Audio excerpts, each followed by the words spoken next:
Perché il lupo più famoso di Roma nasconde un segreto sardo? E se il bronzo che ha forgiato un'icona romana avesse iniziato la sua vita su una costa mediterranea? Questo è il percorso dal Campidoglio a Calabona.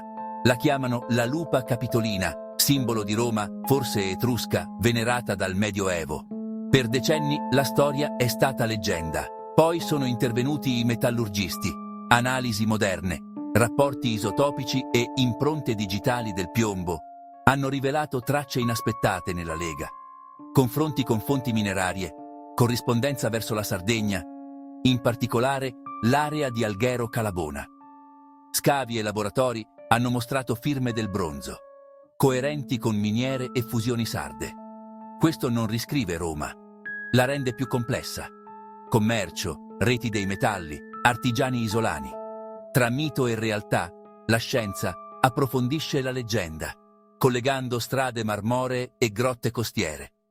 La lupa capitolina, icona romana con un cuore sardo.